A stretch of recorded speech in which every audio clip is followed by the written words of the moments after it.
Queen Elizabeth's coffin there, heading down the Mall in central London, the Royal Mile, towards Westminster Hall. And watching these scenes with me is the royal commentator Richard Fitzwilliams. I hope you can hear us, sir. I'd just like your reflection at this point, because this is truly a historical moment, isn't it? The Queen making this journey to Westminster Hall, where her mother lay in state, and indeed where so many monarchs before her laid as well. This is part of a great British tradition. It is indeed, and it is an especially significant moment, given the fact that the Queen was the longest ever reigning British monarch, and indeed a constant at a time of tremendous change for over 70 years.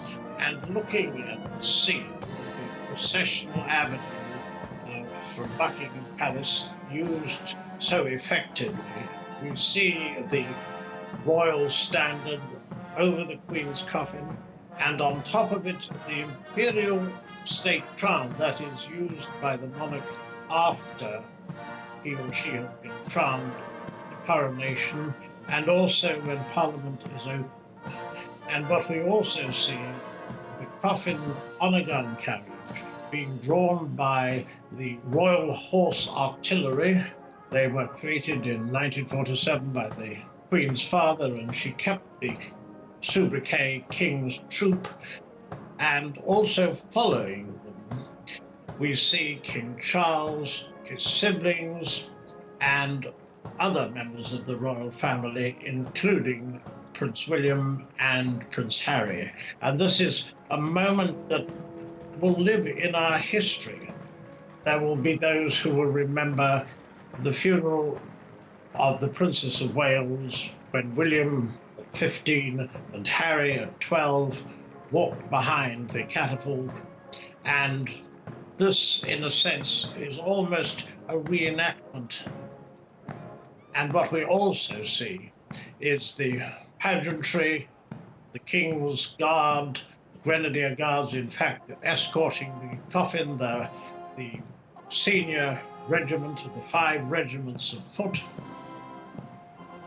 An occasion that will live in the hearts and minds of everyone who is watching, much as the Queen herself, I think, was part and parcel of British life in so many ways over so many years.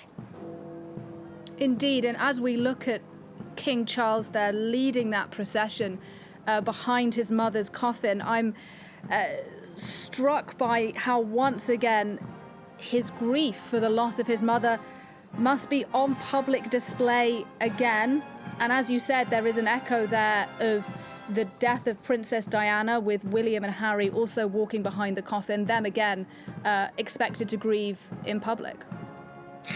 It must be extraordinarily pressurized, because as a family, the royal family naturally are grieving for the sudden, as it happened, loss of someone so dear to them. And as a nation, we mourn for the loss of someone who was, in a way, our guide over so many years. Someone who in 1947 swore when she was 21 to devote her whole life to the service of Britain, Commonwealth, and also the wider world, where she was the most respected head of state and certainly the best known.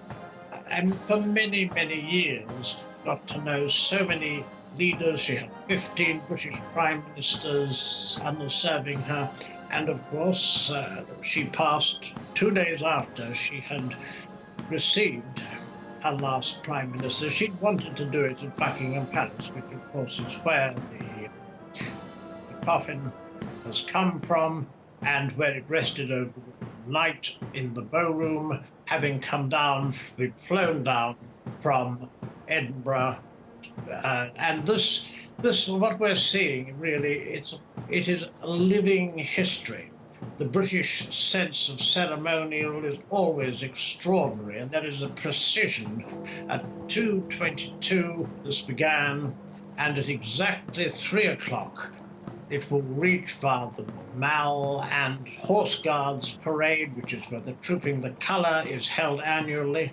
This is the celebration of the Queen's, now it will be the King's birthday parade, and subsequently it will be drawn down Whitehall, and it will be received by the Archbishop of Canterbury and the Dean of Westminster in Westminster Hall, which is the oldest part of the Houses of Parliament.